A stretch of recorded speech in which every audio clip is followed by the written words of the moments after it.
You think George will ever finish anything again? At least Dunk and Egg Story or Blood and Fire? I do not think he is going to get to Blood and Fire. Which what are you talking about? Fire and Blood Part 2 or Blood and Fire, whatever we want to call it. And I think Fire and Blood was, like I say, an easy lift because Princess and the Queen, Rogue Prince, and Sons of the Dragon, and the intro were already written. You know, he just needed to dick around with some Jaehaerys stories where nothing fucking happened during the reign of Viserys. I mean, I'm sorry. Nothing fucking happened during the reign of Jaehaerys.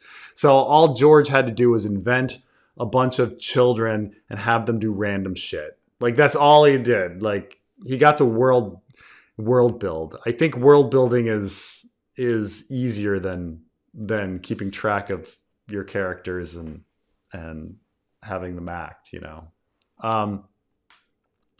So because Fire and Blood, I think, was an easy task, he got it done. And then, but when you're talking about a part 2, well, he doesn't have a head start like you did with Fire and Blood. Like, you're talking from scratch. No way. No way is Fire and Blood Part 2 happening. It's just, that would just be, you know, what? 700 manuscript pages of something? No, he's not going to do that. Now, a Dunk and Egg Story. I think if anything, I think a Dunk and Egg Story would be the most likely. I think something like The Village Hero or She-Wolves of Winterfell, one of those being finished is, I would say, the highest probability of anything being written. I don't think The Winds of Winter is going to be finished. I don't think Fire and Blood Part 2, Blood and Fire, will be published. However, I think that there is some possibility that The Village Hero or She-Wolves of Winterfell will be written. I think he has those stories mapped out. I think, you know, in what's going to happen during them. I think there is some demand as Dunk and Egg goes forward on HBO. It seems to, people really liked season 1. I'm sure they want material for season 4, season 5.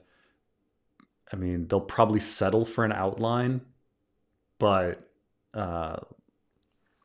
I think that now, do I think it's more than an even chance? No. I mean, I think, you know, I'll say that I would give 10 to 1 odds that we will see either The Village Hero or She-Wolves of Winterfell. That's the only thing that I think might be written. I understand, Carmine, you still have faith, but my faith wavers sometimes. Yeah, it wavers. Like, I'd put the probability. Here's my probability estimates. I'd put the probability of The Winds of Winter at about 2%.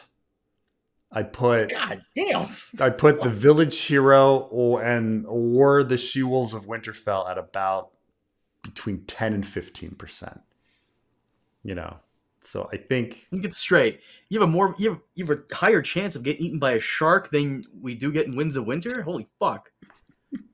Holy fuck! I am. Look, I would love to be wrong. I would love to be wrong. I'd fucking tickled pink to be wrong. But I think that, you know, it's just, there's no motivation for The Winds of Winter. Like, what does The Winds of Winter get you? There isn't, and it's because he's not hungry.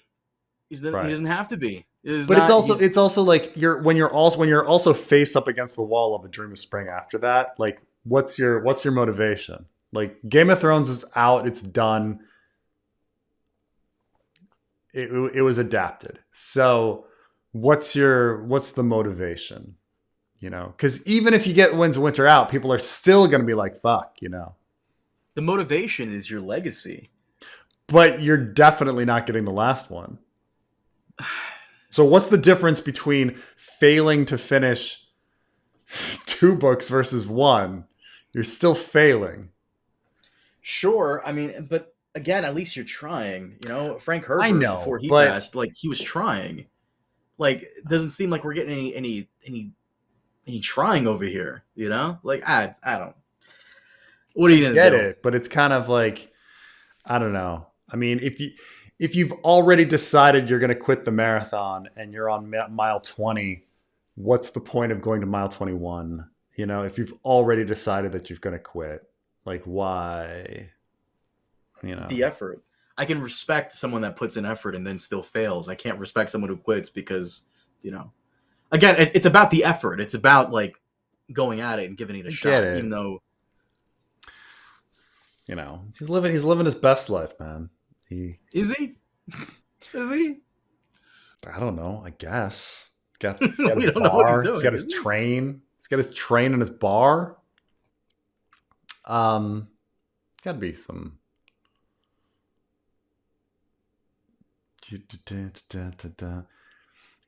Euphoria watch party. Um, Here's how we get George R. R. Martin to finish the entire story. Pick one point of view, write 2 books from that point of view. Everything else happens off screen. Boom, done. I mean, it's a very good idea. What? It's a very good idea. Like everything else is just implied, you know. Who Like though? Whose point of view? Don't even say Tyrion. Whose no, you point of just pick. You view? pick the worst one. You pick like the worst. You pick Hota, and then Oh, people are just and then people are like, "Hey, I heard in King's Landing this and this happened. Really? Okay.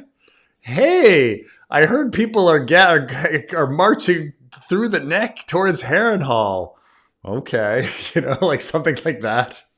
you know what? I think Hota would probably be the perfect, the perfect character for this. Right, Yeah. because also see Hota would be the easiest because Hota is is without a doubt would be the easiest to write for George. Okay, because he's straightforward, he's simple language, he doesn't have to be clever. He's not, it's not like Tyrion where he has to go back and edit it and make it more clever. It's just fucking Hota, right? Straightforward, simple, right? So you get Hota's perspective, and he's just hearing about stuff from like, people's So what? Let me get this ravens. straight. Hota goes to like a bar and he's like sitting down to eat and he overhears 2 guys talking about how, yeah, Yeah, did you hear about the yeah. Dragon Queen? She No, came he like he over like with all these dragons. he travels. You get him. He travels to Highgarden, and then like the Highgarden Maester is at like the local pub, drunk, and he's just like talking about all the ravens he got, and he tells the whole story, and that's the end. you know, The final That's- chapter is Hota at a pub, and did you hear about the others? They invaded. What? Yeah, but like some like who are these little others? girl, I don't know. some little girl stabbed him in the chest, and it's over. Oh, thank God. The Oh, end. I wouldn't have considered this. This is very strange. But yes, I agree that the number of point of views, and I would argue that I was thinking about. I mean, so the topic tonight, and maybe I'll do it next week, was about George's problems with point of views, because like his problem with point of views meeting has always been his issue. Like anytime points of view meet or have to be paralleled, there's problems when you go through the story. And I'm talking, go back to a Game of Thrones and think of like Tyrion meeting Cat and the huge jetpack that Tyrion had to have there in order for that to happen. Or the weirdness of like Tyrion walking from the Vale to the inn at the crossroads, this like very short period like situation, while like Cat is heading all the way to the fucking neck and then down to river. Like she's, like there's a lot of like weirdness anytime the characters meet. And it's the same, like his big points of conflict when doing A Dance with Dragons was the Meereenese Knot, where all the characters are trying to meet, dealing with Mance going down to Winterfell and having motivation, and so he had to create a Mel chapter, or like John Con splitting off and going to Westeros, and like, you know, even when you think like the having the Westeros plot affect Dany, like George had to write a whole chapter. He had to write Dany 6, where nothing happens in it, so that they could have the wine cellar thing to connect it. You know, he has to go through all this effort and all this trouble anytime his characters meet and intermingle. His points of view meeting are just like the bane of his existence. Way too many points of view.